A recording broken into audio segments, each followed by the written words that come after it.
Bon, on va démarrer. Là, on était en Italie tout à l'heure. Pendant la pause, on a pris l'avion, on atterrit en Espagne. Voilà. Donc, Joseph Maria, Didac, son fils, qui était tout à l'heure là, et Carlos, donc, vous nous parlez de comment il travaille de la baigne espagnole. Merci. Buenos días, mi nombre es José María Margalef. Bonjour, je m'appelle José María Magdalef. Somos apicultores que venimos del sur de Cataluña, concretamente del Perelló, Tarragona. Nous venons donc du sud de la Catalogne, un village qui s'appelle El Perelló, près de Tarragona. Y para nosotros fue una gran sorpresa que nos invitaran a estas jornadas por dos partes. Uno, porque entendíamos que nuestro modelo de apicultura Donc c'est une grande surprise pour nous d'avoir été invités à ce type de journée pour deux raisons. Nuestro modelo de apicultura es una apicultura que hemos querido denominar sencilla. Donc parce que notre apiculture, nous pratiquons une apiculture plutôt simple. Y entendemos que vuestros modelos de apicultura en general son modelos mucho más complejos. Et donc en comparaison avec vos manières de pratiquer l'apiculture qui paraissent en tout cas plus compliquées. Pero para nosotros también es una oportunidad y una gran responsabilidad intentar transmitir nuestra cultura, nuestra filosofía apícola. Et voilà, c'est aussi donc une grande responsabilité pour lui de pouvoir transmettre sa philosophie, sa vision de l'apiculture.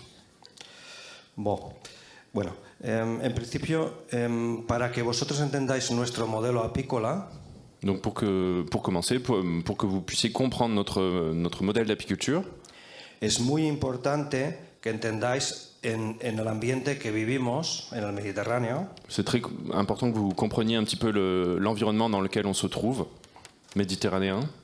Concretamente, el pueblo del Perelló. Donc ce fameux village de El Perelló dont on a parlé. El Perelló es un pueblo un poco peculiar en Cataluña, se llama el pueblo de la miel. C'est un village très particulier en Catalogne qu'on appelle justement le village du miel. Es un pueblo que tiene tradición profesional desde 1940. Depuis 1940, il y a une tradition 1800. 1940. Depuis 1940, il y a une tradition d'apiculture dans ce village. Hay que entender que nuestras zonas geográficas, la zona geográfica mediterránea, es una zona con una pluviometría de 450 litros por mes. C'est por mes. Por año, perdón. Ah.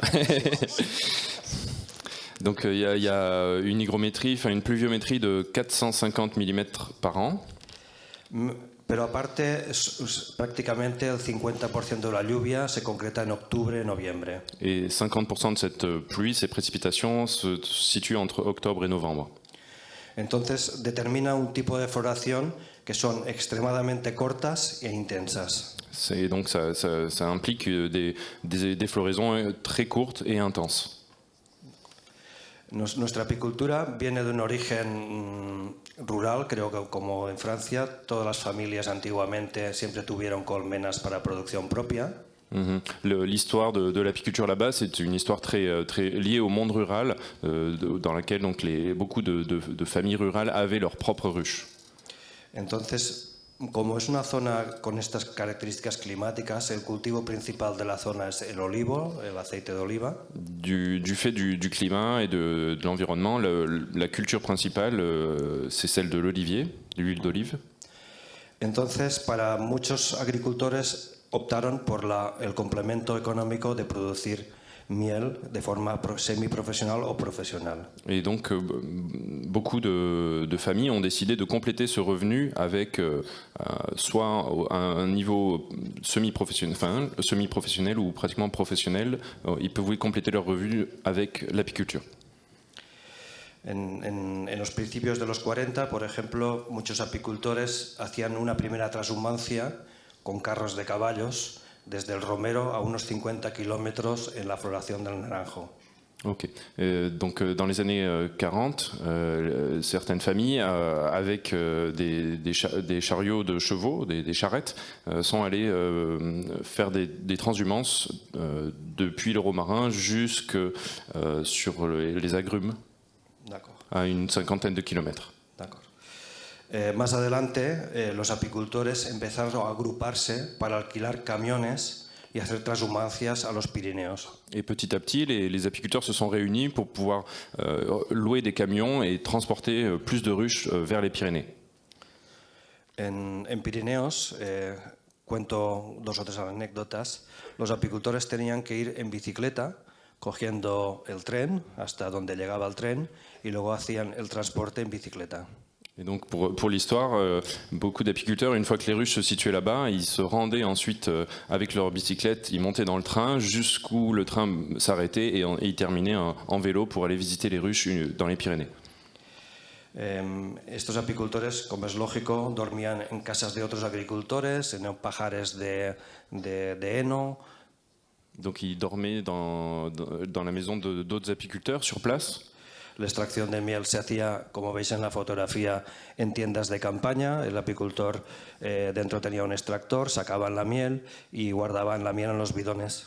On faisait l'extraction du miel sur place, dans les ruchers, sous ces petites tentes qu'on voit là sur la photo, avec donc un extracteur manuel à l'intérieur, et ensuite le miel était gardé dans des petits fûts sur place.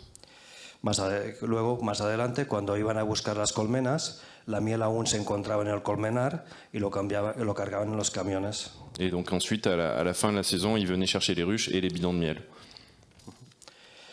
Más adelante, ya hace pocos años relativamente, empezaron ya a ir con tractores, carreta, la familia y 300 kilómetros a sacar la miel a los Pirineos y vivir allí mientras sacaban la miel. Ok, et plus récemment, ils sont allés avec des tracteurs, no camiones. Tractores. Avec des tracteurs. Tractor. Okay. Bueno, con todo esto intento situaros un poco la emoción que representa para los jóvenes apicultores de la región, pues toda esta transmisión de información. Que para nosotros intento situaros para que entendáis nuestras emociones y nuestra forma de ver la apicultura. Donc il va essayer de transmettre voilà, sa manière de voir l'apiculture et puis toutes ces émotions qui vont avec. Cuando eres joven y te cuentan sus historias, pues en cierta manera te marcan un poco tu carácter, tu filosofía de vida, ¿vale? Era una generación que tenían unos valores humanos muy importantes, nos enseñaron mucho a respetarnos entre compañeros. Donc quand on était jeune, on nous enseignait beaucoup de valeurs et notamment le respect entre collègues. Y un poco esta ha sido nuestra base, el aprender de su forma de trabajar, de sus valores y luego a partir de lo que hemos aprendido evolucionar y adaptarnos a la vida actual, a la apicultura actual. Et donc à partir de ces bases-là, il a fallu ensuite s'adapter à l'apiculture moderne, l'apiculture actuelle. Un poco la idea que os queremos transmitir hoy es intentar entender que nuestras floraciones son floraciones muy rápidas. Nuestra abeja es una abeja muy rústica. Donc nous avons des floraisons très rapides, très courtes et une abeille rustique. Entonces, nuestro principal trabajo dentro de la apicultura es leer un poco la información que nos da el campo, las floraciones. Et donc notre travail d'apiculteur, c'est vraiment de lire l'information qu'on peut apercevoir visuellement dans l'environnement. Y luego interpretar la información que nos dan las abejas. Et d'interpréter ces informations que nous montrent, que nous laissent avoir les abeilles. Las floraciones funcionan un poco en relación a las lluvias que ha habido anteriormente. Et donc il faut, tout ça est décidé par la pluie qui est tombée précédemment. Es curioso porque ahora mismo, por ejemplo, hay un colmenar en plena floración y a 5 kilómetros no hay ninguna flor durante bastantes días aún. On peut avoir donc localement des floraisons et à 5 km de là, rien du tout. Entonces un poco veréis luego con Carlos Marín nuestra evolución de trabajos diarios. Es un trabajo muy dinámico, muy nervioso. Luego, con Carlos Marín verán un poco la evolución de los trabajos. Son muy activos, muy nerviosos. En quel sentido? Muy bit. Ah, et donc on va voir après donc avec Carlos Marín, qui est le vétérinaire technicien, qu'ils ont une manière de travailler très rapide, très active.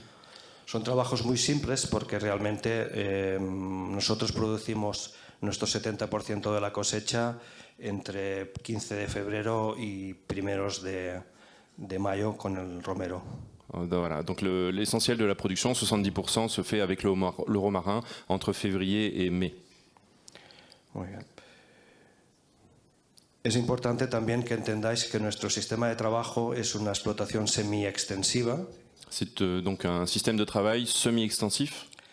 Es una explotación, por ejemplo, que sigue el sistema antiguo, es decir, desde hace muchísimos años los apicultores han hecho enjambres de las colmenas más desarrolladas en primavera. Voilà, donc le principe c'est de faire des essaims à partir des colonies les plus développées au début de la saison.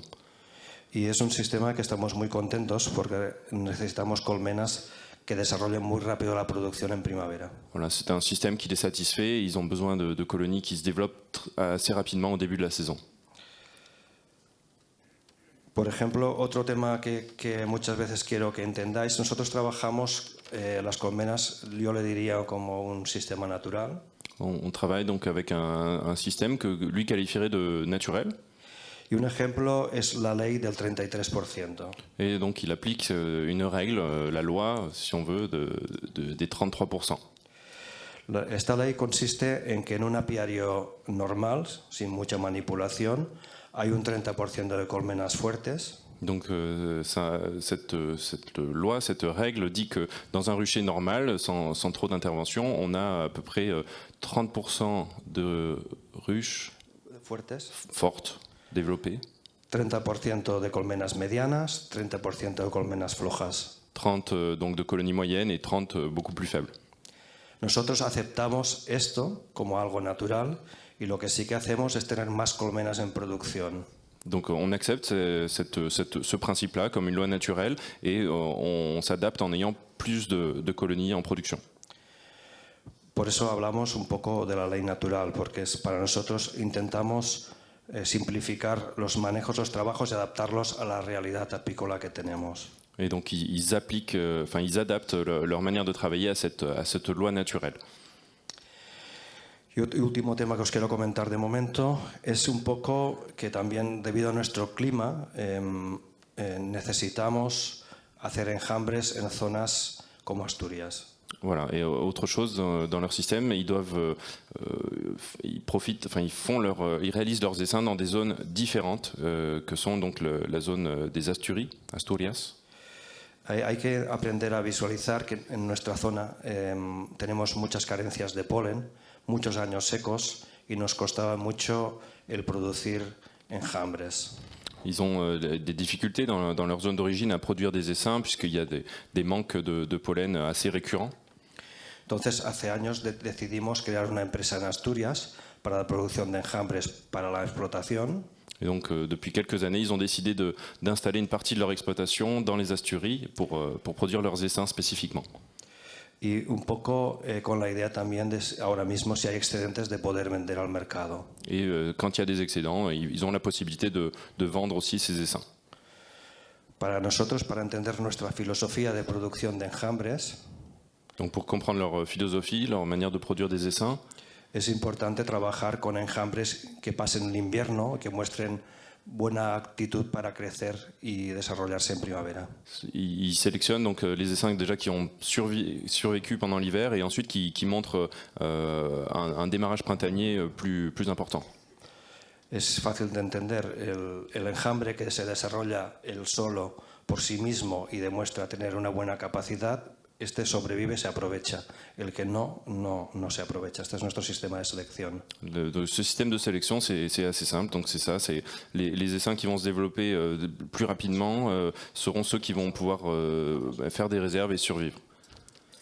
Y bueno, un poco lo que os digo, ahora os voy a pasar al compañero, Carlos Marín, veterinario, él mismo se va a presentar, es nuestro técnico en las empresas. Muchas gracias. Voilà, et il va passer la parole donc à Carlos Marín, qui est le vétérinaire et technicien de l'entreprise. Buenos días, me llamo Carlos Marín, Bonjour, je m'appelle Carlos Marín, soy veterinario. je suis vétérinaire. Desde hace 25 años que me dediqué a especializarme en la producción y en la sanidad apícola. Ça fait 25 ans donc que j'ai décidé de me spécialiser dans le sanitaire apicole. Y aproximadamente desde hace 4 años, después de haber trabajado para diferentes asociaciones, pues después de todo este tiempo, pues tengo el gusto de formar parte del equipo de Cala Bellaire. Et j'ai le plaisir donc de faire partie de l'équipe de Cala Bellaire depuis 4 ans, après avoir travaillé pour différentes associations. Agradecer que nos hayáis invitado. Para nosotros es verdaderamente un honor estar aquí. Merci pour l'invitation, c'est un honneur d'être ici.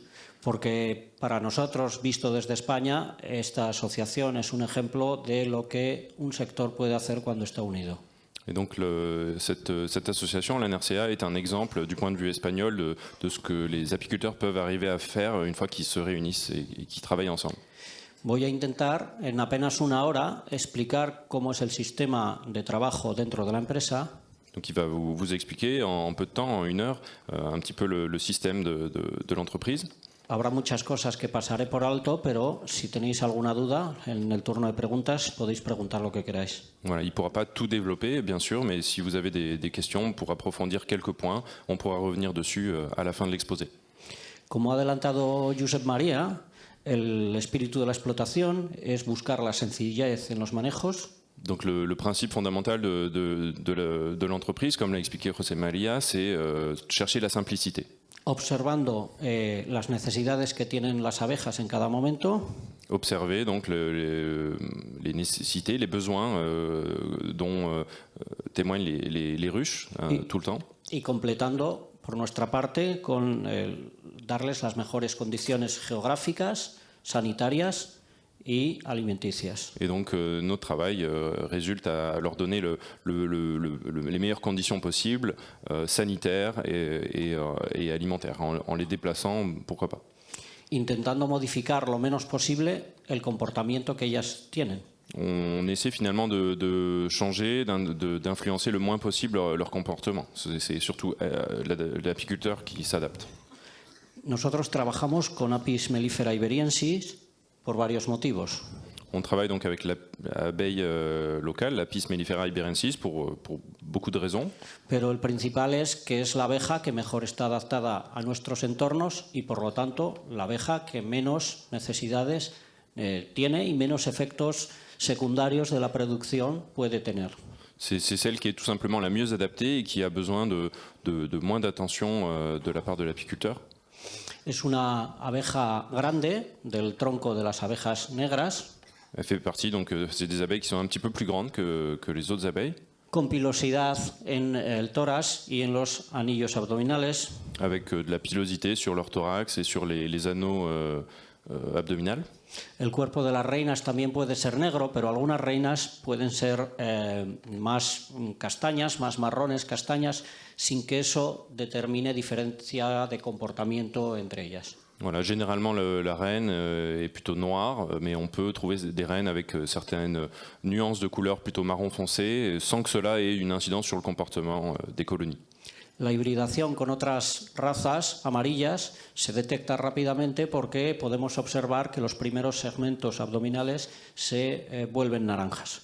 L'hybridation avec d'autres abeilles beaucoup plus claires se remarque très vite, puisqu'on voit tout de suite l'apparition donc des premiers tergites beaucoup plus clairs. Es una subespecie que no forma colonias demasiado populosas, a diferencia de otras razas, y eso puede dar la sensación de que la colmena no tiene potencial. Voilà, c'est une abeille, contrairement à d'autres sous-espèces, qui n'a pas forcément un développement très important et qui parfois peut surprendre, mais qui ne doit pas déterminer nécessairement son potentiel de développement et de travail. Apis mellifera iberiensis es la abeja que se ha adaptado a la península ibérica. La Apis mellifera iberiensis, c'est donc l'abeille qui s'est adaptée à cette péninsule ibérique, con bastantes rasgos parecidos a la abeja que ustedes tenían aquí en Francia, Apis mellifera mellifera. avec beaucoup de traits similaires avec l'abeille mellifère, Apis mellifera mellifera, qu'on peut trouver en France ou qu'on pouvait trouver en France. De hecho, se acepta que Apis mellifera iberiensis es el resultado de la adaptación de la abeja europea que entraba por el norte. Donc cette abeille iberiensis, c'est le résultat de l'adaptation de cette abeille mellifère, enfin Apis mellifera mellifera qui arrivait du nord, Con las abejas africanas que entraban por el sur. avec l'abeille africaine qui arrivait du sud. A nivel genético se pueden distinguir marcadores Au niveau génétique, on peut donc distinguer, remarquer des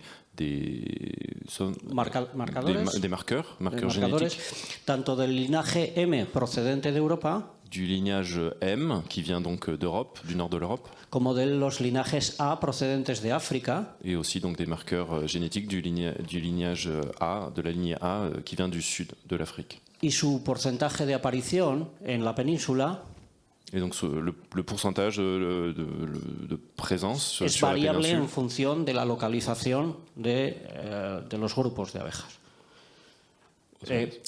La distribución de los linajes Oui, en la península se distribuye en función de la proximidad de una influencia o de otra influencia. Ok, on va trouver donc les marqueurs plutôt africains vers le sud et donc européens par le nord et ça évolue en fonction de la distribution de ces abeilles. Plus on monte, plus on trouve, mais c'est un mélange des deux, voilà, pour comprendre. La principal característica de nuestra abeja es su rusticidad.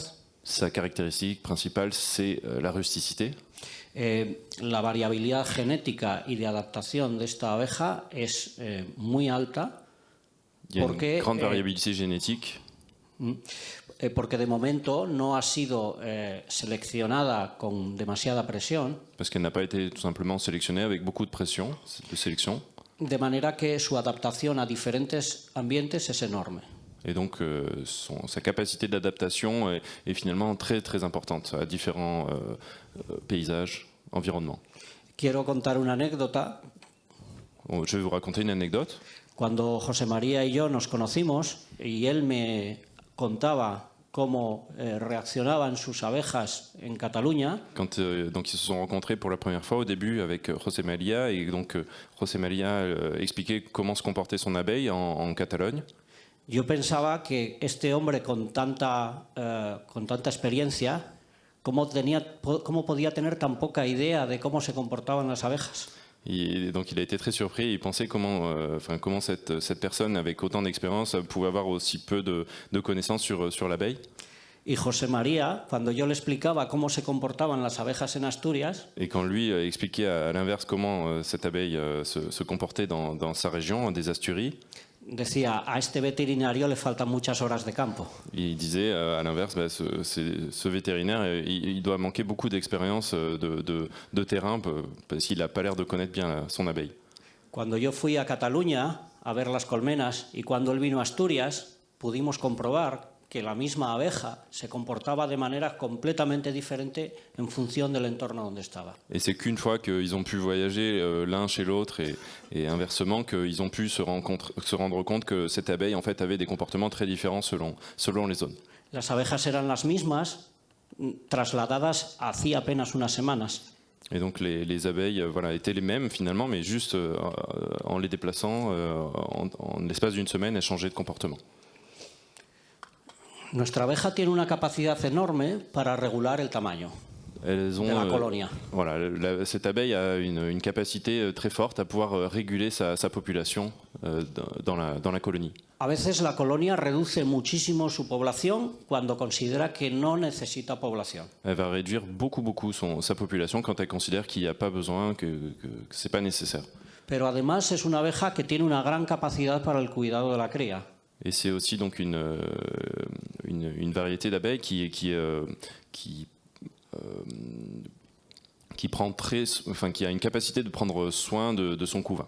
Por lo tanto, cuando cuando la colonia necesita crecer, con muy poca población es capaz de fabricar muchísima cría. Et avec très peu de population, elle est capable de fabriquer, de créer beaucoup de couvains Con quand il y a lo besoin. que a veces sus respuestas son explosivas. Et donc, on a un résultat très explosif. Bien. No es tendente a padecer enfermedades de la cría. Ce n'est pas nécessairement une abeille qui est confrontée à des maladies. Y cuando esto ocurre, por norma general, es por malos manejos por parte de los apicultores. Voilà. Et quand on remarque des maladies, c'est assez souvent dû à des erreurs de l'apiculteur. En cuanto a su capacidad de recolección, Sa es muy buena capacité, recolectora de polen. Pardon? En cuanto a su capacidad de recolección, es muy buena recolectora de polen. C'est une très bonne butineuse de pollen. A veces incluso tenemos que estar pendientes para evitar bloqueos de la cámara de cría, sobre todo en floraciones con mucho polen, como la colza o el castaño. Donc ça demande d'être très vigilant justement parce qu'elle peut bloquer la ponte, notamment sur des floraisons comme le colza ou le châtaignier. La hace muy buena para trabajos de polinización. Et donc ça en fait une très bonne abeille pour des services de pollinisation. En cuanto a su colecta de miel, no es mala. Par rapport à son travail donc sur le miel, à son amassage de miel, c'est aussi une abeille qui n'est pas mauvaise. Y llama la atención que a veces colonias pequeñas son capaces de recoger gran cantidad de miel. Et on remarque que des colonies assez petites, peu peuplées, peu populeuses, arrivent quand même à produire des quantités de miel. Incluso antes de haberse desarrollado al completo. Et même avant de s'être complètement développé complètement.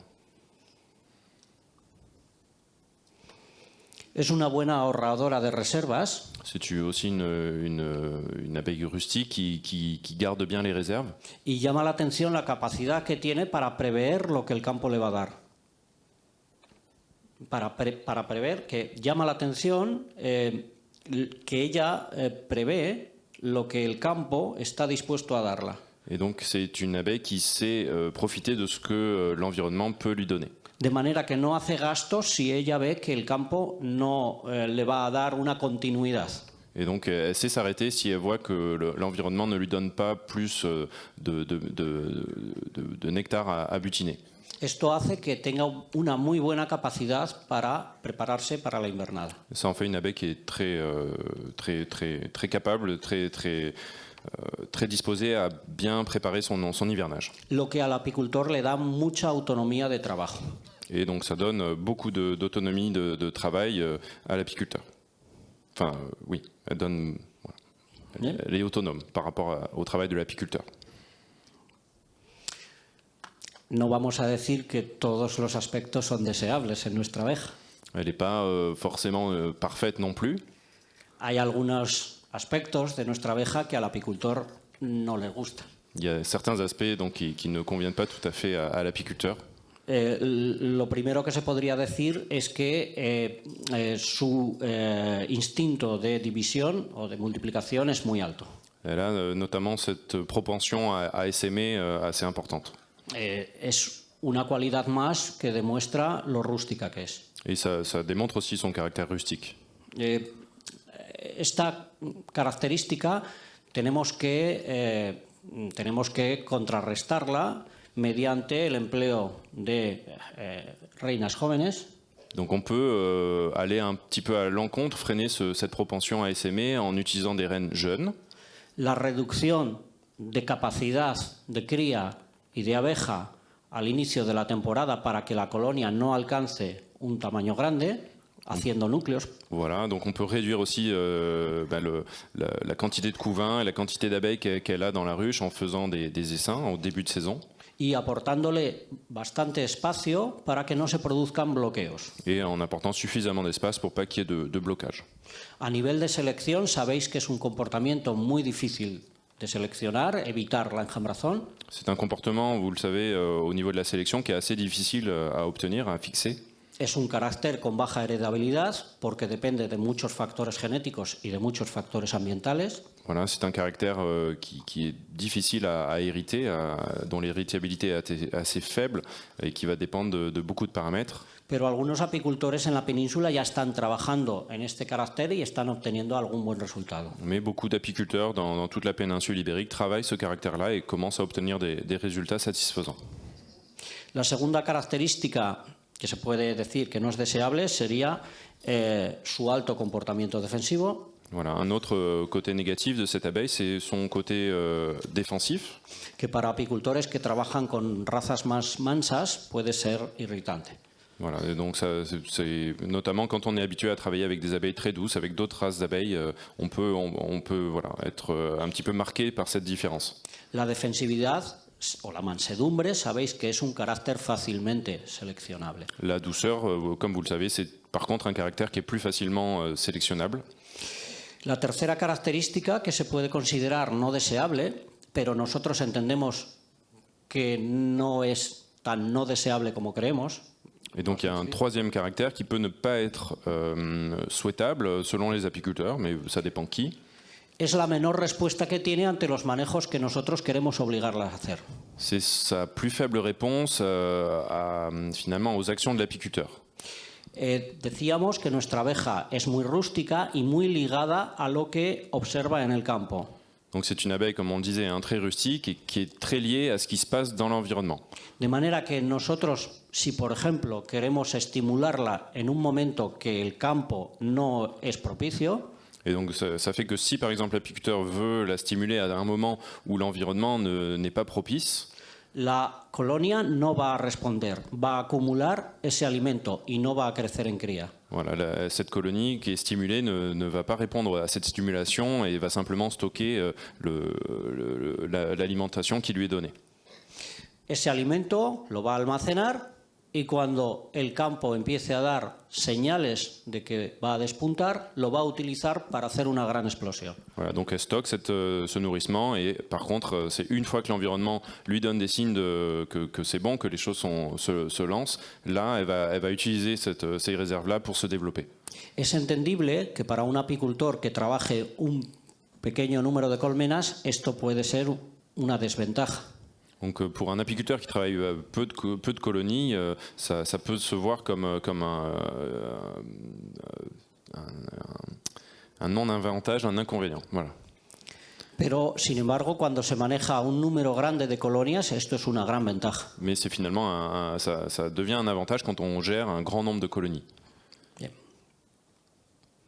Después de hablar de nuestras abejas, vamos a hablar de nuestro equipo. Maintenant qu'on a parlé de nos abeilles, on va parler de notre équipe. Entre las dos ramas de la explotación, la producción de miel y la producción de enjambre, Donc entre ces deux zones de l'exploitation, comme vous l'avez compris, la partie production de miel et la partie création d'essaims, tenemos el equipo que veis en la pantalla. et on a cette équipe que vous voyez à l'écran. Tenemos, en primer lugar, un coordinador de operaciones, On a donc un coordinateur, un chef d'exploitation, Monsieur Magalef. José María. Su tarea es recibir la información que recogemos y tomar las decisiones de los manejos que hay que realizar. Son travail est donc de digérer un petit peu les différentes observations qui remontent du terrain, les différentes données, et de prendre les décisions. Tenemos 6 apicultores encargados de hacer los trabajos, por así decirlo, más técnicos. Voilà, on a 6 apiculteurs qui sont chargés de faire tout le travail technique. 4 ayudantes de apicultores. 4 ouvriers ou apprentis apiculteurs. 2 conductores y mecánicos. 2 chauffeurs mécaniciens. Que se dedican también a trabajos de taller, fabricación de herramientas y reparación de utensilios. Qui peuvent aussi travailler à l'atelier, donc pour des travaux de réparation, etc. Un administrativo. Un administratif. Y un veterinario. Que soy et un vétérinaire que vous avez ici. Bien. Bueno. Aunque los trabajos intentan ser diferentes, pero en determinadas épocas del año todos tenemos que hacer de todo. Voilà, on a donc des tâches très particulières à la base, mais il faut être quand même polyvalent. Vamos a hablar de cuáles son las características de la explotación. On va voir donc les caractéristiques de l'exploitation dividiendo la explotación que se dedica a miel y la explotación que nos dedicamos a núcleos. en divisant, enfin en séparant la partie production de miel et la partie de l'exploitation qui est dédiée à la production d'essaims. La explotación dedicada a la miel está ubicada en Cataluña, en el Perelló, y es de régimen trashumante. Et donc la partie miel se situe à El Perelló, en Catalogne, avec donc une grande partie transhumante. En la actualidad movemos 4.000 colmenas de modelo Dadan francés, Lastron y Lyons. On gère 4000 ruches donc, qui se subdivisent en différents types de ruches, le Dadan français, il faut préciser, le Langstroth et le Lyons. La explotación de miel se divide en colmenares, es decir, unidades productivas compuestas por 80 colmenas. Les ruchers, donc les unités productives, sont constituées de 80 ruches chacun. Estas colmenas están asentadas en jaulas de 20 colmenas. Ces ruches sont dans des structures métalliques de chacune 20 ruches. Están identificadas con un código y van siempre en el mismo movimiento, esas 80 colmenas. Voilà, elles ont donc un numéro, elles sont toujours attachées, les mêmes sont attachées les unes aux autres. En el caso de la colmena Lyons, no sé si ustedes la conocen, es un modelo de colmena horizontal típico de España. Voilà, peut-être que vous connaissez le modèle Lyons, qui est un modèle typique qu'on trouve en Espagne, de type horizontal. Son jaulas de 8 colmenas y por lo tanto la unidad de colmenar está compuesta de 10 jaulas. Voilà, et là, donc, elles sont par groupe de 8 dans un bloc métallique, une structure métallique, et donc on trouve 20 blocs de 8. La explotación dedicada a núcleos está asentada en Asturias. La partie donc, production d'essaims se trouve dans les Asturies. En la actualidad tenemos 520 colmenas. Ampliaremos este año probablemente a 600. Ok, donc on a actuellement 520 ruches sédentaires et ça va monter probablement cette année à 600. Y en este caso, las unidades de colmenares están compuestas de 40 colmenas. Et là, ce sont des ruchers plus petits de 40 ruches. Hacemos modelo Dadan francés y Langstroth. Et uniquement le modèle Dadan français et Langstroth. Aquí pueden ver cómo es la unidad de 40 colmenas por jaula. Donc là, on voit, de 20 colmenas por jaula. Voilà, là on voit comment sont composées ces unités de 20 ruches par bloc métallique comme ça. Empleamos colmenas plásticas. Donc ce sont des ruches plastiques. En el caso de Dadan francés, Nicot, en el caso de Langstroth, empleamos la marca Nel. Voilà, donc pour le Dadan français, c'est le fabricant de ruches Nico, que vous connaissez, et pour la partie Langstroth, c'est le fabricant qui s'appelle Anel. Las colmenas de madera que nos quedan, poco a poco, las vamos reemplazando por colmenas plásticas. Voilà, et toutes les ruches qui restent pour l'instant en bois sont remplacées petit à petit par des ruches en plastique, que ce soit Nico ou Anel. Los cuadros de la cámara de cría los empleamos de madera. Les cadres de couvain sont en bois. Y las alzas que empleamos son también alzas plásticas, Nicot, con cuadro plástico para 8 cuadros. Et les hausses sont des hausses en plastique avec des cadres en plastique, 8 cadres, Nico. Poco a poco la explotación va sustituyendo las colmenas Lyons que le quedan por colmenas verticales. Ok, et donc petit à petit, les ruches Lyons sont remplacées par des ruches verticales, Bien. classiques. En el caso de los portanúcleos, de ruchetes, Oui, donc dans le cas des ruchettes, utilizamos poliestireno. ce sont des ruchettes en polystyrène de 6 cadres. Bien. Dadan Dadan y Langstroth. Dadan et Langstroth. Bien. El sistema de jaulas pues, nos permite una velocidad de carga y descarga muy rápida. Donc ce système de cage métallique, de structure métallique, permet un chargement et un déchargement très rapide. Utilizamos 4 camiones en la actualidad. On utilise 4 camions. Todos los camiones están dotados de jaula. Et tous ces camions peuvent charger ce type de cage. De manera que las cargas y descargas se realizan mecánicamente. Et donc tout le chargement et déchargement se fait de manière mécanique avec ces grues. Ahorrando en tiempo y fisioterapeuta. Comme ça, on gagne du temps et aussi en physiothérapeute, je cherche le mot, en ostéopathe. Voilà. Vamos a explicar un poco cómo es la logística de la explotación. Decimos que el director de la explotación tiene que tomar decisiones muy rápidas. Donc voilà, on va voir la manière de fonctionner, hein, de la logistique, etc. Et donc il faut notamment pouvoir prendre des décisions très rapidement. Y para ello tiene que contar con toda la información que pueda para acertar en sus decisiones. Et pour prendre ces décisions, il faut pouvoir avoir une remontée d'informations très rapide Bien. et complète. Tenemos que recordar que cuando hacemos transhumancias, por ejemplo, las 4.000 colmenas se tienen que mover entre 2 y 3 semanas.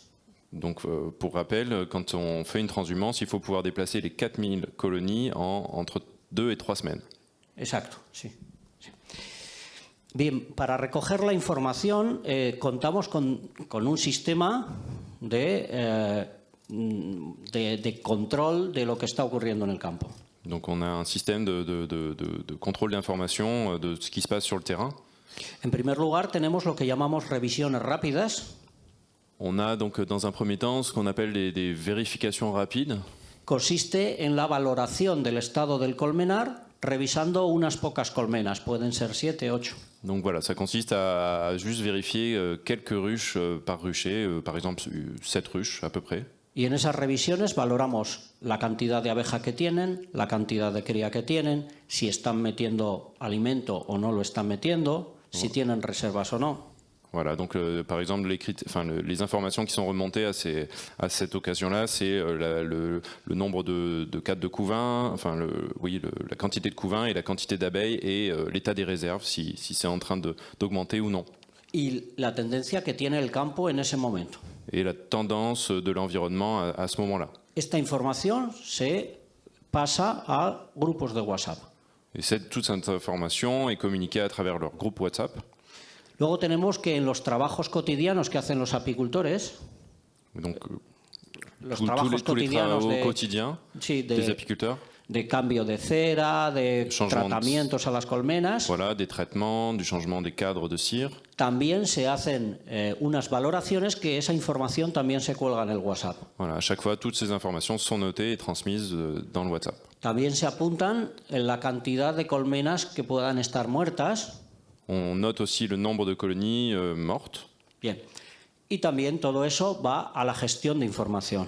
Et donc tout ça participe à la gestion de l'information. También tenemos el análisis de datos antiguos. On a aussi donc l'analyse des informations plus anciennes. En la cual pues hacemos un tratamiento de los datos recogidos en otras campañas. Et donc on peut comparer donc les données collectées au cours des précédentes saisons. En la oficina todos esos datos se gestionan y se analizan en diferentes tablas. Donc toutes ces informations, une fois au bureau, sont comparées, stockées dans différents tableaux. Para que el gestor de la explotación pueda decidir. Pour que le gérant de l'exploitation puisse prendre ses décisions. Aquí os pongo algunos ejemplos de las tablas que utilizamos y que tenemos una nube donde colgamos esos datos para que desde cualquier móvil podamos consultarlos en el momento que necesitemos. Donc voilà un exemple de tableaux qui peuvent avoir, qui se trouve sur un cloud que tout le monde puisse consulter depuis n'importe quel téléphone. La primera es un registro de las alimentaciones históricas que ha tenido cada colmenar en el tiempo. El código de identificación es el que veis a la izquierda. Donc on a donc le premier tableau avec tout ce qui concerne l'alimentation, hein, le nourrissement, et donc avec différents codes de rucher notamment dans la première colonne. Y donde se van incorporando todos los datos de las alimentaciones que hemos tenido. Voilà, et donc avec l'historique de toute l'alimentation, de tout le nourrissement qu'il y a pu avoir sur ces ruchers-là. El de la derecha es un registro de colmenas vacías, de cajas vacías. À droite, vous avez donc un tableau des ruches, des colonies vides. De manera que cuando nosotros tenemos que reponer esas bajas, tenemos una velocidad muy alta para saber cuántas colmenas necesita cada colmenar. Ok, comme ça, ils peuvent savoir très vite combien chaque rucher a besoin de nouvelles colonies. En este caso, por ejemplo, tenemos un registro de la mortalidad que van teniendo los diferentes colmenares a lo largo del año. Donc là, on a cette fois un tableau avec qui enregistre les différentes pertes de ruches tout au fil de la saison. Con lo cual, al final de la campaña, podemos valorar la importancia que ha tenido la mortalidad en cada uno de los colmenares, analizando la historia de cada colmenar. Et après, comme ça, ils peuvent voir un petit peu l'historique où ont eu lieu le plus de mortalité sur les ruchers. De esta manera podemos comparar las mortalidades ocurridas en diferentes campañas. Voilà, comme ça, ils peuvent comparer donc les pertes des différentes saisons. Podemos comparar las mortalidades que han ocurrido en los diferentes modelos de colmenas. On peut donc distinguer aussi les mortalités en fonction des différents types de ruches. O podemos comparar las mortalidades que ha habido consecuencia de las diferentes floraciones a las que hemos ido. Ou aussi encore les mortalités, les pertes qu'il y a pu avoir en fonction des différentes floraisons.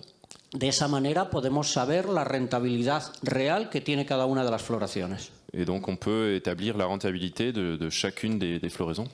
Este es el registro de producciones donde vamos introduciendo los datos de la producción que nos da cada colmenar en cada floración. Donc là, on a tout ce qui est la production de chaque rucher en fonction des différentes floraisons.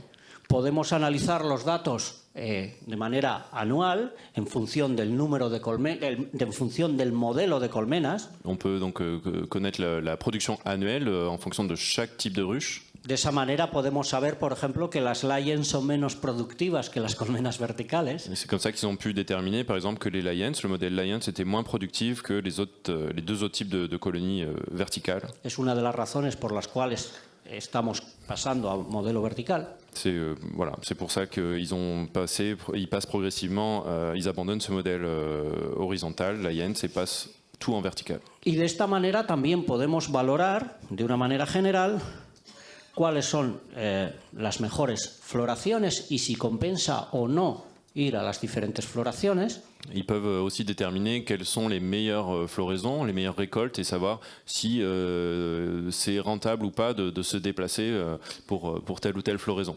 Por ejemplo, en esta gráfica podemos comparar las colmenas que han ido al naranjo con respecto a las que no han ido al naranjo. On voit par exemple là sur ce graphique les colonies qui sont allées sur l'oranger et celles qui n'y sont pas allées. Y esta gráfica, cuando la unimos a la de mortalidad, nos da datos muy interesantes de lo que pasa en cada una de las floraciones. Et quand on croise ces courbes-là avec celles de la mortalité, on a des informations très intéressantes sur ce qui se Podemos passe. también valorar dentro de una misma zona cuáles son los colmenares más productivos.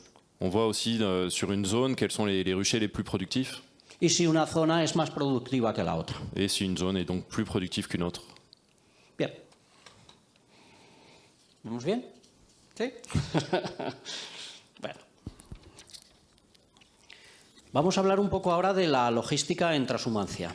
On va parler maintenant de la logistique de transhumance.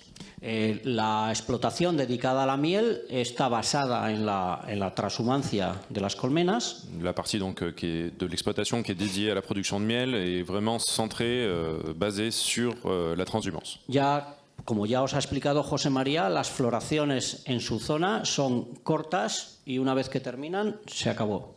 Donc comme vous l'a expliqué José María, les floraisons sont très courtes, intenses et voilà. Et quand c'est fini, c'est fini.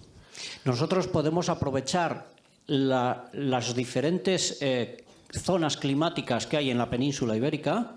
On peut profiter des différents climats, des différentes zones qu'il peut y avoir dans cette péninsule ibérique. Para aprovechar diferentes floraciones. Pour profiter des différentes floraisons. Si hay algún portugués en la sala, que me perdone por no haberlo incluido en la...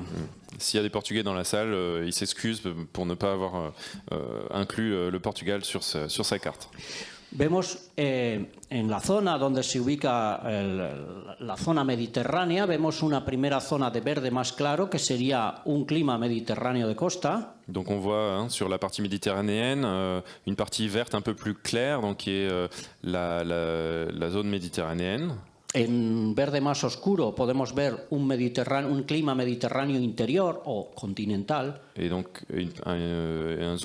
la partie plus foncée, c'est un climat méditerranéen plus continental, intérieur, Con temperaturas mucho más extremas que las de costa, avec des températures beaucoup plus extrêmes que celles qu'il peut y avoir sur la côte. tanto a temperaturas frías como a temperaturas altas. Donc extrême en température haute ou extrême en température basse également. En zona marrón vemos lo que sería la climatología de montaña. En marron, on a tout ce qui est climat de montagne.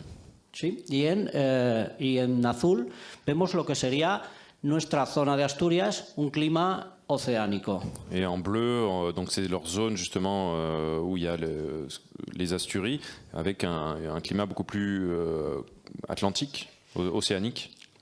Bien, nos vamos a fijar ahora en la zona norte, que es donde vamos a realizar nuestros movimientos. On va se focaliser sur la zone nord, là où se trouvent les ruches. Bien, la zona base, la base de la explotación, como os indicó José María, está en la desembocadura del río Ebro. Donc la base, hein, le siège vraiment de l'exploitation se situe dans l'embouchure de l'Ebre, là où vous avez le numéro 1. Es la zona donde van a hibernar las colmenas. C'est la zone où ils hivernent leurs colonies. Su clima en invierno es muy suave y las colmenas arrancan muy pronto. C'est un climat très doux pendant l'hiver et c'est aussi un climat qui permet un démarrage très précoce. De manera que a principios de año, en el invierno todavía, se puede hacer una floración de romero temprano. Et donc même toujours en hiver, hein, on peut faire très tôt une floraison de romarin. Perfecto. Las colmenas durante esta floración, aproximadamente en marzo, ya está concluido y las colmenas se preparan para mover a la zona mediterránea de interior. Ok. Donc au mois de mars, cette première floraison est déjà terminée et les colonies se préparent à aller dans la zone méditerranéenne plus à l'intérieur. Después de la extracción de miel, las colmenas se mueven a Lérida y Zaragoza. Donc après l'extraction de miel, cette première extraction, on a donc ce mouvement-là vers l'intérieur à Lérida et Saragossa. Aquí buscamos una floración de romero más tardío. Et donc là, il y a une deuxième floraison plus tardive de romarin. Algunas de las colmenas se han podido mover también dentro de la misma zona de hibernada a los colmenares de naranjo. Et il y a aussi une partie de ces ruchers d'hivernage qui a pu bouger vers la zone d'oranger. Dorage. De manera que aproximadamente en mayo ya está terminada la segunda cosecha y las colmenas se preparan para ser movidas de nuevo. Et donc en mai, on a terminé cette deuxième récolte et les ruches se préparent à bouger une troisième fois, une nouvelle fois. De ahí se van a hacer dos grupos, unas que van a ir a Pirineos Bajos y Pirineos Altos. Donc ils constituent différents groupes. Un groupe va partir dans les Basses-Pyrénées, Valle de Arán y Benasque. la vallée d'Aran et Benasque. Huesca. Bien. Monteperdido, Montperdu. Montperdu. Monte Perdido. Bien. Y otro grupo de ellas van a ir a la cordillera, al sur de la cordillera Cantábrica. Et donc une autre partie va aller donc au sud des chaînes de montagnes cantabriques. En estas floraciones buscamos pues una miel mil flores, una miel de pradera o bien una miel de bosque y una miel de brezo.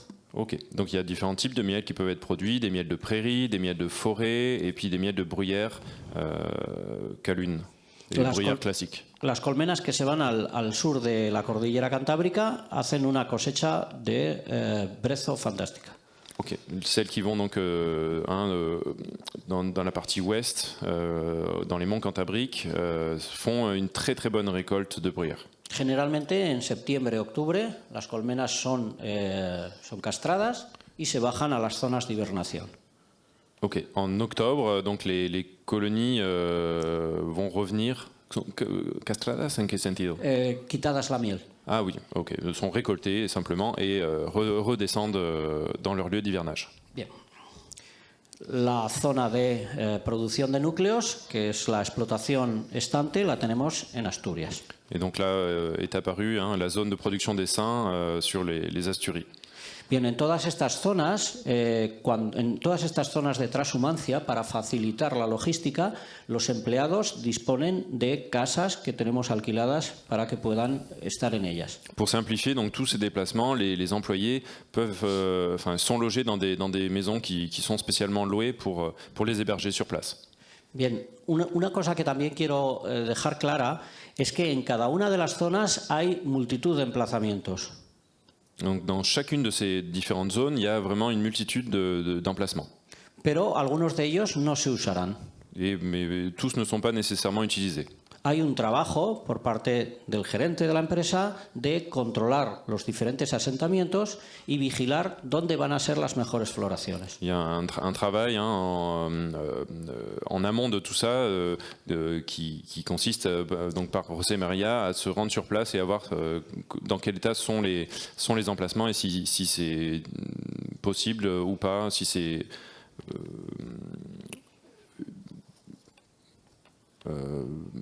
si ça se justifie de mettre ou pas des ruches cette année. Mais voilà, ils s'adaptent. De manera que de esta manera intentamos buscar el mejor emplazamiento para la mejor producción. Et donc de cette manière-là, ils vont décider de quels sont les meilleurs emplacements pour maximiser leur production. Bien.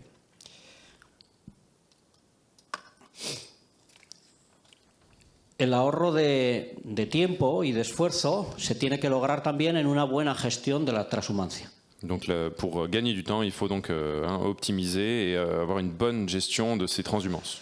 En cada transporte de camión, en la caja de camión, entrarán 3 colmenares, es decir, 3 por 80, 240 colmenas. Il y a donc 240 colmenas. 240. 240 ruches par chargement.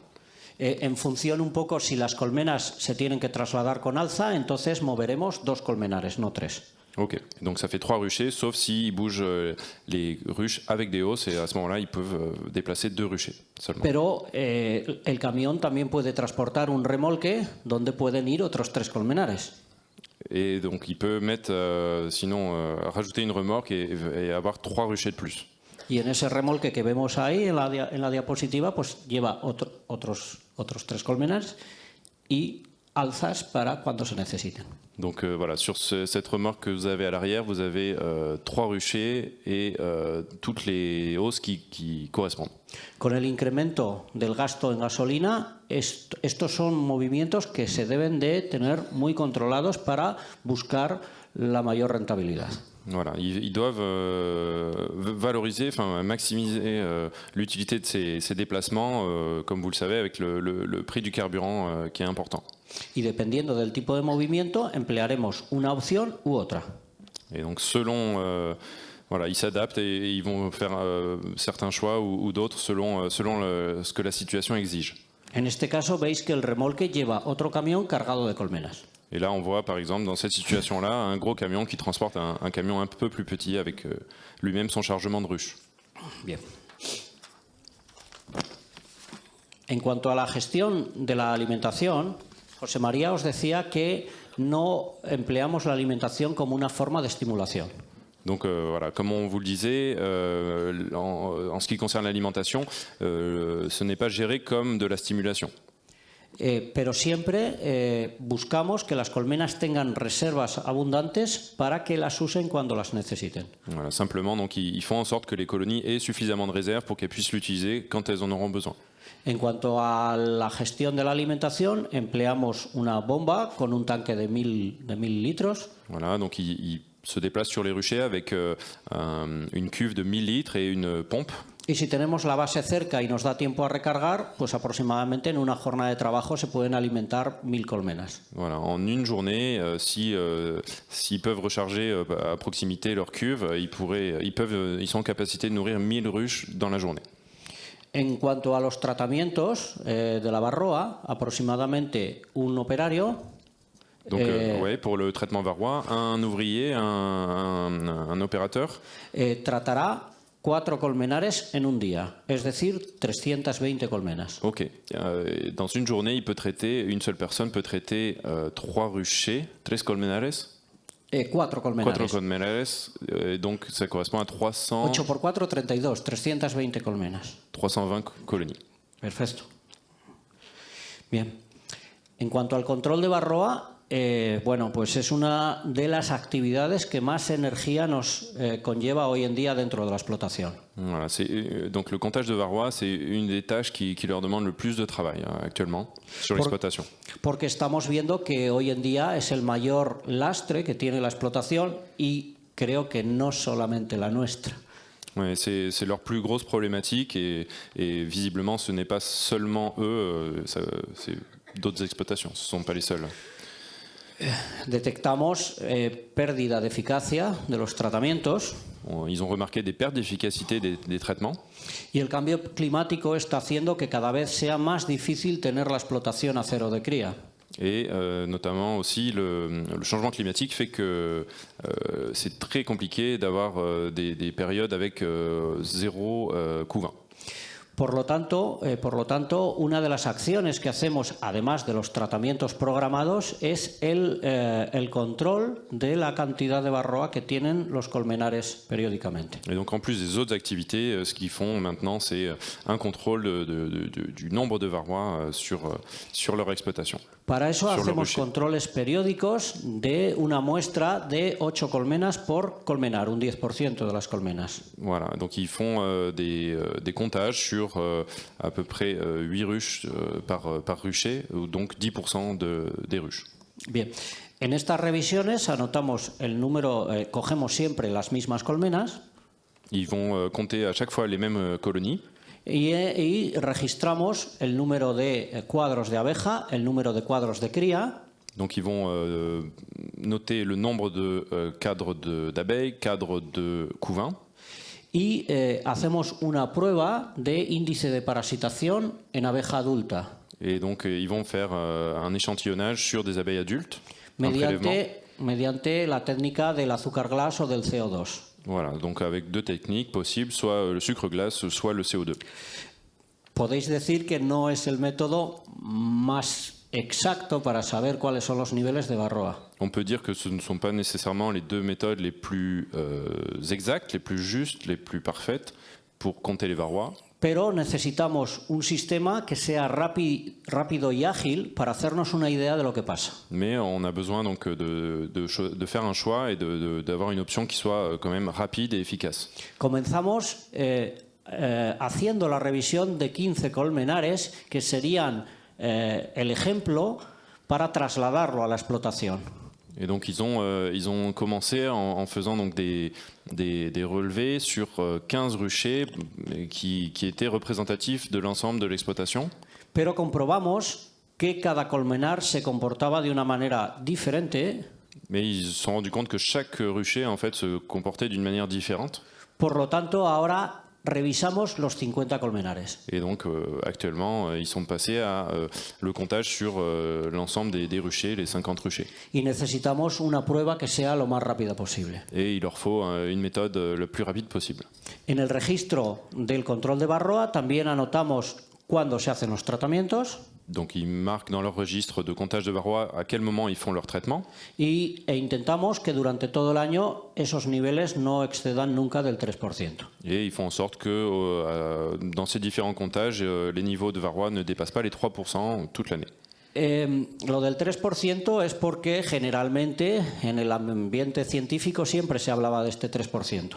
Voilà, ces 3% viennent simplement du milieu scientifique, des différentes expérimentations qui ont pu avoir lieu. Pero intentamos bajar esos niveles, ya que hemos visto que, sobre todo en nuestra abeja, alcanzar esos niveles es muy peligroso. Y os explico por qué. Et notamment, ils se sont rendus compte qu'avec leur abeille, arriver à des niveaux de 3%, ça devient très dangereux pour cette abeille spécifiquement. Os decía que nuestra abeja tiene una velocidad muy rápida para cortar cría, reducir cría o aumentarla. Voilà, pour rappel, il vous disait tout à l'heure que c'est une abeille donc, qui a une capacité explosive qui peut être très rapide pour arrêter la production de couvain, mais aussi très rapide pour en créer du nouveau couvain, très explosif. cuando alcanzamos un 3% de parasitación en abeja adulta con una colmena que tiene muchísima cría, quizás no es peligroso. Donc quand on arrive à 3% d'infestation, pour une colonie qui a beaucoup de couvains, c'est pas forcément dangereux. Pero si esa colmena corta cría, los niveles de parasitación se nos disparan hasta el infinito. Mais si corta. Si corta cría, si reduce cría, sí. Si elle s'arrête tout d'un coup de faire du couvain, tous ces varrois vont exploser, vont se retrouver sur les abeilles. Bien, por eso también en la explotación tenemos un departamento de investigación donde hacemos diferentes pruebas. Et donc ils ont aussi donc une partie expérimentation sur l'exploitation où ils font différents tests. Donde podemos, por ejemplo, en la gráfica de arriba vemos un estudio que hemos hecho sobre la caída de varroas diarias al someterle a un tratamiento, uno de los tratamientos más eficaces que tenemos en España. Là, par exemple, on a un graphique qui montre la chute de varroa suite à un traitement. Posterior enjaulado de reinas y, tras un nuevo tratamiento, comprobación de cuántas varroas habían quedado después de ese tratamiento. Con enjaula. Claro, primero aplicamos el tratamiento, contamos las varroas que han caído, luego cortamos la cría enjaulando las reinas y luego volvemos a tratar para saber cuántas varroas quedaron sobrevivientes. Donc voilà, notamment ils ont appliqué un traitement et ensuite après donc compté la chute de varroa et après ce traitement, après ce comptage-là, ils ont arrêté la ponte de la reine en la mettant en cage, en encageant la reine pour pouvoir vraiment compter le nombre de varrois qui restaient dans la colonie. En arrêtant sa ponte. De esta manera, y sobre 14 colmenas en las que miramos la caída diaria, et donc sur ces 14 ruches où ils ont compté les chutes quotidiennement, pues al final comprobamos que la eficacia de este tratamiento que se suponía tan bueno está entre un 75 y un 80%.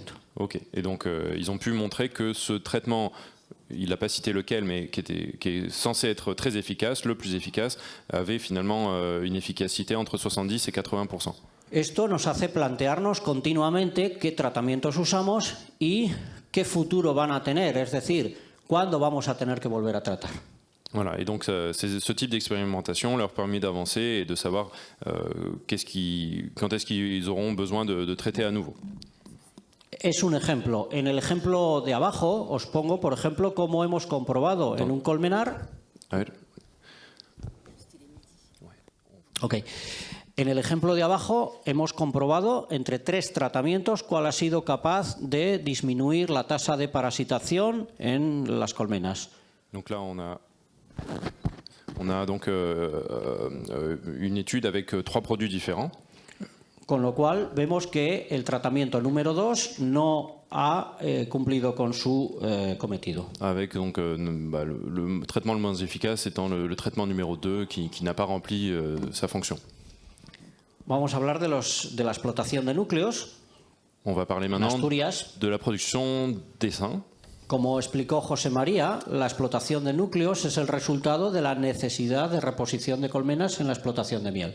Voilà, donc c'est venu donc de la nécessité du renouvellement donc de la partie production de miel. Yéndonos a Asturias, que es una zona con mucha más pluviosidad y con presencia de polen a lo largo de todo el año. Ils sont allés dans cette zone pour justement chercher une zone avec plus de précipitations et plus de pollen. Como el arranque de las colmenas en Asturias es más tardío, los enjambres que damos a la explotación de miel son enjambres que han pasado el invierno. Et comme le démarrage est plus tardif, ce sont des essaims qui ont été hivernés, qui ont passé l'hiver. Y los excedentes se pueden vender. Et l'excédent peut se vendre. Pero la idea no es hacer una cantidad de núcleos muy grande y vender cuantos más mejor, sino vender aquellos que podríamos haber utilizado nosotros. Voilà, leur idée, c'est pas nécessairement de vendre le plus possible d'essaims, c'est simplement d'utiliser ce dont ils ont besoin et de vendre des essaims qu'ils auraient pu utiliser eux. Bien, el sistema de producción de núcleos comienza preparando las colmenas para la hivernada, Donc, las colmenas madre. Ça commence avec la préparation de l'hivernage des colonies mères, on va dire, pourvoyeuses. Por lo general, la preparación de la hibernada consiste en la reducción del espacio. Donc pour préparer l'hiver, ils vont réduire l'espace. Tenéis que tener en cuenta que estos son colmenas en las cuales hemos extraído continuamente material vivo y por lo tanto son colmenas que se han quedado reducidas. Ce sont des colonies qui se retrouvent réduites parce qu'on a prélevé du matériel vivant. Y para reducir el espacio empleamos unos reductores de poliestireno. Et on utilise donc pour réduire l'espace ces partitions polystyrène. Bien. Hacemos una alimentación si la colmena lo precisa. Il y a un nourrissement qui est réalisé si la colonie en a besoin. Y el tratamiento para la varroa. Et le traitement varroa. Bien. A la salida del invierno, antes de que la colmena empiece a hacer demasiadas crías, por norma general, aplicamos otro tratamiento. Avant, donc à la sortie d'hiver, avant que la colonie se développe trop, il y a un autre traitement, tratamiento varroa. Sí. Ouais, un autre traitement varroa qui est réalisé. Podemos hacer un primer igualado de colmenas que se han quedado muy flojas. Ils peuvent faire un équilibrage des ruches, notamment les colonies qui sont assez faibles.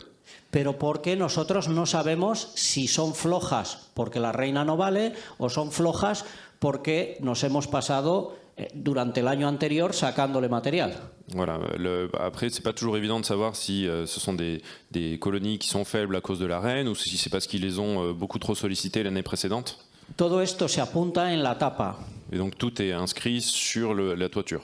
Y la colmena que se ha ayudado ya una vez no se volverá a ayudar. Et la colonie donc, a été soutenue une première fois avec des cas d'abeilles, de couvains, ne sera pas renforcée une seconde fois. Si por ella no sale adelante, esa colmena es rechazada. Si elle ne se développe pas par elle-même, elle sera rejetée, éliminée. También hacemos una revisión de las provisiones, pero por norma general, si hemos alimentado en otoño, por norma general la colmena permanece con sus reservas. Donc ils font aussi une évaluation des réserves et normalement elles ont été suffisamment nourries en automne et elles restent avec ces réserves-là. Bien, algunas colmenas entre febrero y marzo ya podrían ser divididas. Entre février et mars, ils peuvent déjà faire une première division. Pero hemos comprobado que la fecundación de esos lotes es bastante mala. Mais donc les fécondations de ces séries-là sont beaucoup plus délicates. En otras ocasiones la fecundación es buena, pero esos núcleos tienden a cambiar la reina al cabo de un mes. Ça arrive qu'il y ait un changement de reine au bout d'un mois ou deux, en tout cas assez proche après la première fécondation, on voit que la reine n'a pas été bien fécondée, elle est changée. Por lo tanto, y aprovechando que durante esas fechas tenemos una floración de eucalipto, et donc ils vont profiter de la floraison de l'eucalyptus. Preferimos colocar alzas a nuestras colmenas y retrasarnos en la producción de núcleos. Et donc faire un petit peu de miel et décaler un petit peu la production des seins. Bien, de esa manera, aproximadamente entre abril ya podemos recoger la cosecha de eucalipto y empezar con la producción de núcleos. Donc en avril, ils récoltent la production d'eucalyptus et ils commencent la production des seins. La producción de enjambres, por norma general, se alarga hasta agosto. La production des seins peut durer jusqu'au mois d'août. Se podría alargar un poco más, pero estos últimos años la presión de velutina nos lo hace imposible. Ils auraient pu continuer encore un peu plus, mais dernièrement, la pression du frelon asiatique les empêche d'aller plus loin. Bien. En cuanto a la producción de núcleos, es un sistema muy sencillo también. Donc là aussi, ils ont cherché la simplicité pour la production des seins. Comenzamos con la organización de la colmena, que siempre será la misma. Ils vont commencer donc avec cette même organisation de la colonie. A mano izquierda colocamos un cuadro de miel y polen. Un cadre de miel-pollen à gauche. A continuación, todos los cuadros de cría. Ensuite, les différents cadres de couvain. Y a continuación, lámina para que la colmena prospere. Et il termine avec des cirgos frais. Si hubiera algún cuadro de miel bloqueando, lo llevamos al extremo o lo damos a los núcleos que tenemos hibernando. S'il y a un cadre de miel qui bloque le développement, ils le mettent en rive. Nosotros apuntamos la fortaleza de la colmena en la tapa. Ils marquent donc la puissance de la colonie sur le toit. Y llevamos a la colmena a su desarrollo hasta que esté aproximadamente entre 8 y 10 cuadros de abeja. Et donc il marque le développement jusqu'à ce qu'elle soit à 8 cuadros, Entre 8 y 10. entre 8 et 10 cadres, Y 5 o 6 de cría. et 5 ou 6 cadres de couvain. Bien, como las colmenas están ordenadas, siempre vamos a saber qué fortaleza tiene la colmena. Et ils connaissent toujours la puissance de leur colonie. Cuando la colonia ha alcanzado este máximo, entonces colocamos excluidores verticales. Quand elle est arrivée à ce développement maximum, ils mettent une grille à reine verticale, Sin preocuparnos de qué lado está la reina. sans se préoccuper de quel côté se situe la reine. Bien. Al cabo de 4, toda esta información se apunta en la tapa y se cuelga en los grupos de WhatsApp. Ok, donc toutes ces informations sont notées sur la toiture et ensuite envoyées sur WhatsApp, sur leur groupe WhatsApp.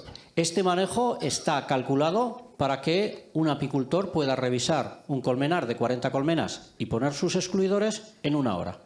Et donc ils sont organisés pour qu'un seul apiculteur puisse mettre ses grilles à reine, ces 40 colonies, 40 colonias en 1 hora.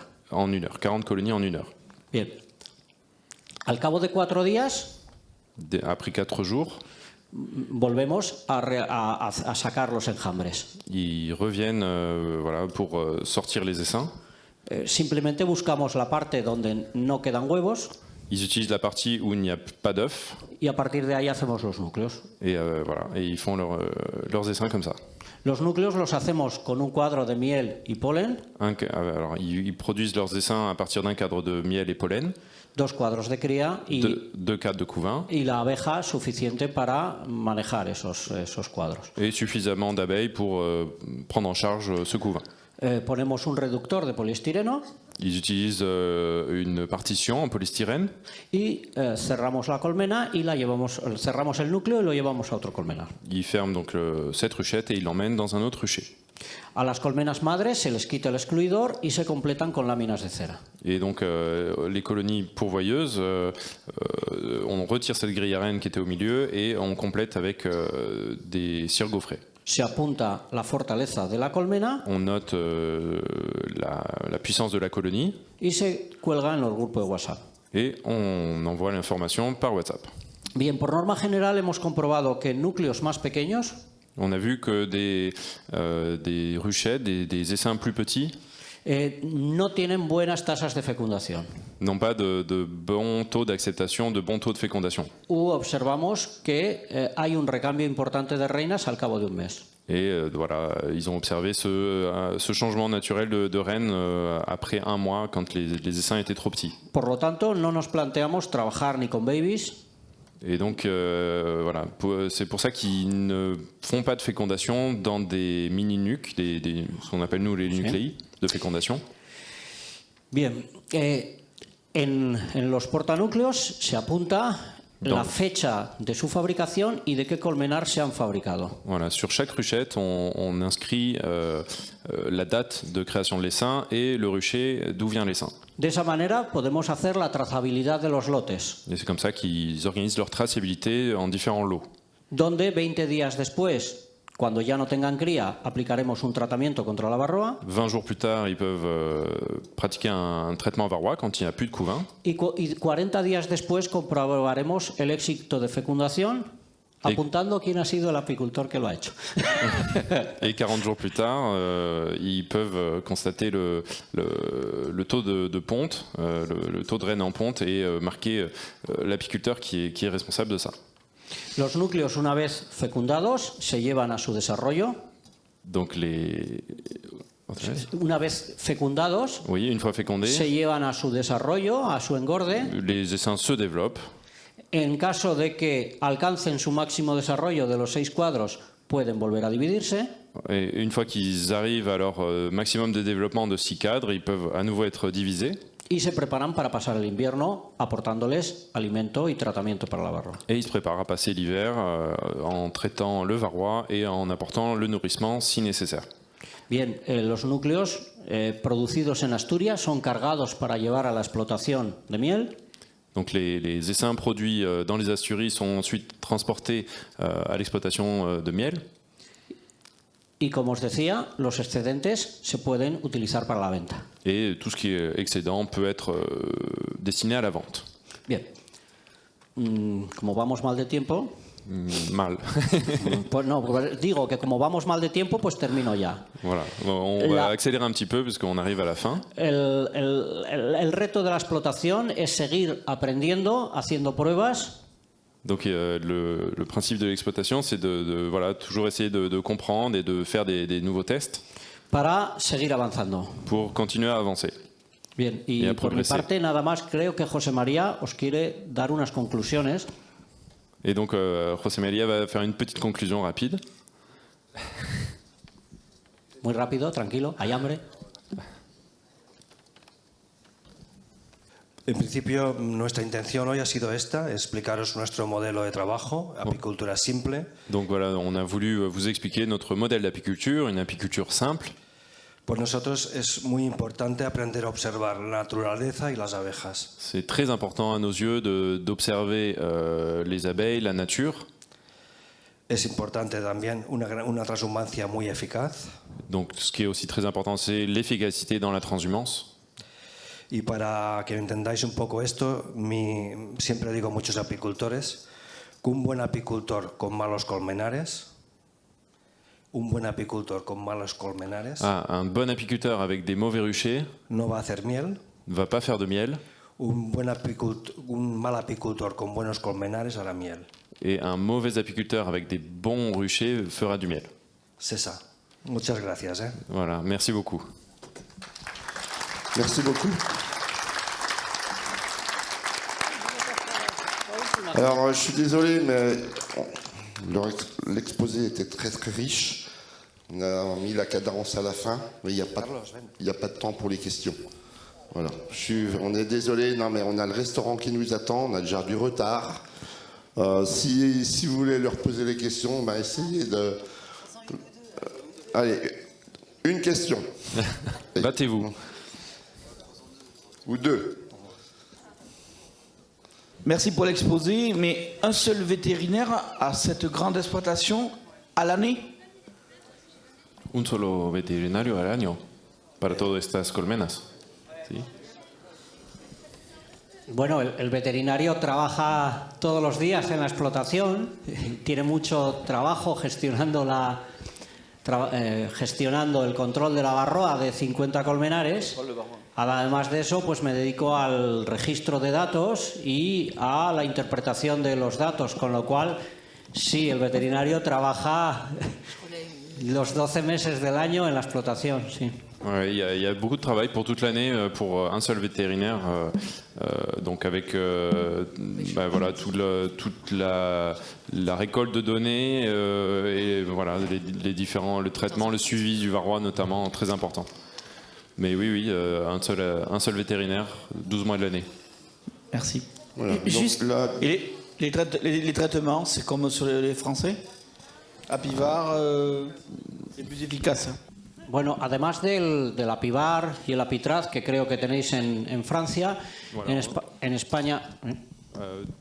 Ça marche? Non. Oui, ça fonctionne.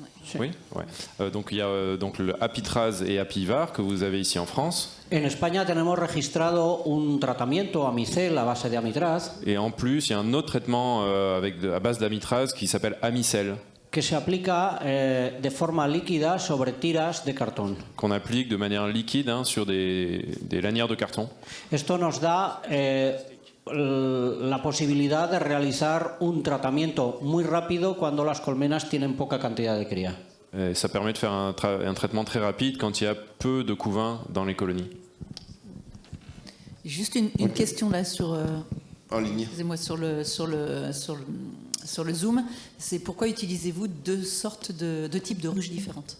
Sí, nosotros estamos en la evolución, venimos de un modelo antiguo de colmenas Lions, ¿vale? Y periódicamente estamos pasando un poco a otro tipo de colmenas. Voilà, mais ils ont hérité de ce modèle ancien, Lions, et ils évoluent petit à petit. y estamos siempre con la discusión si es mejor Dadan o Lanstroth. Entonces estamos apostando un 50% en modelo Dadan y un 50% en modelo Lanstroth. Voilà, et c'est pas facile de se décider sur quel est le meilleur modèle, et ils sont en train un petit peu de couper la part en deux et de mettre 50% Dadan, 50% Langstroth. Estamos aún observando. Et toujours, voilà, ils vont continuer à observer et à voir s'il y a des différences significatives. C'est ça. Merci. Donc,